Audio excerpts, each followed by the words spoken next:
How to reinstall OS using SolusVM OS Reinstaller. You can reinstall the operating system using the SolusVM automatic reinstallation tool. Note that it will delete all the data on your VPS. Log into your SolusVM control panel. If there is more than one server, click to select the appropriate one. Click the Reinstall option.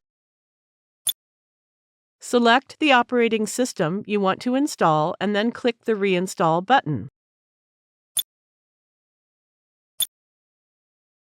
Click the Yes button to start the installation process.